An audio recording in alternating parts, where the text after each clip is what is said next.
Vos trucs préférés, un jeu de pli et d'ambiance dans lequel vous jouerez avec le top 5 de vos adversaires sur un thème que vous leur avez attribué. Arriverez-vous à deviner leur goût afin de remporter un maximum de plis et de gagner la partie?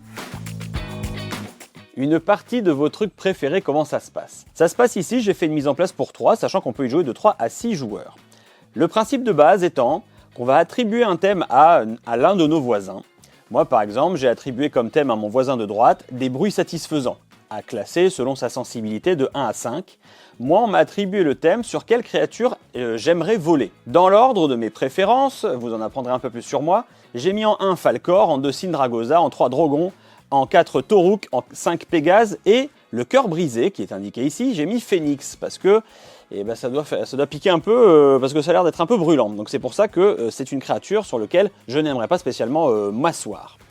Les valeurs, on va les fermer ici les cartes pour garder forcément tout le suspense du jeu. Et à partir de là, on va passer son paquet à notre voisin.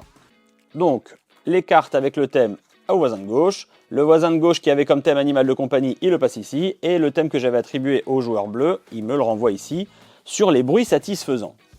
Je prends donc connaissance des cartes et on va dire de ses choix.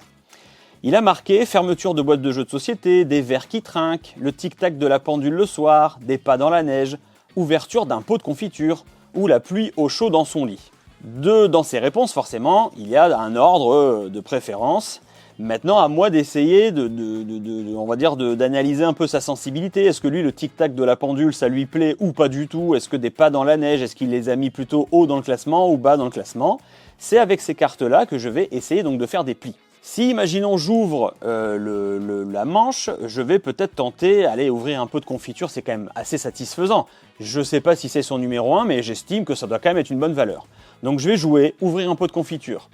La personne qui a récupéré mes cartes, s'il me connaît bien, il saura peut-être un peu. S'il me connaît un peu moins bien, il va essayer de deviner. Il va peut-être dire « Ah ouais, Drogon, je connais... » Enfin, je vais pas vous donner la référence parce que vous devez essayer de me mettre dans les commentaires à quoi ça correspond. Il va jouer Drogon. La personne qui a récupéré les animaux de compagnie...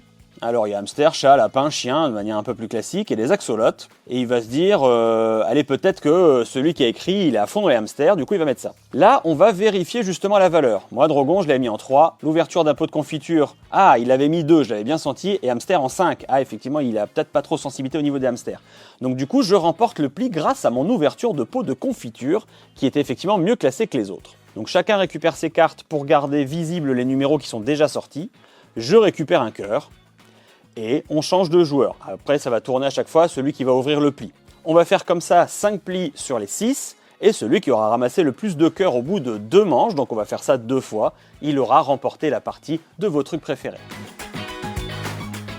Vous savez tout sur vos trucs préférés ou presque, car dans le dernier exemple que je vous propose, mon adversaire a joué mon Falkor qui est mon top 1, vous le savez bien maintenant, et je vais tenter un coup de maître avec le tic-tac de la pendule du soir, car au niveau de la révélation, le Falkor est bien en numéro 1, le chien de mon adversaire est en numéro 3, et le tic-tac est le cœur brisé. Et le cœur brisé, tel un atout, coupe les numéros 1 qui ont été joués autour de la table et qui me permet encore une fois de remporter cette manche.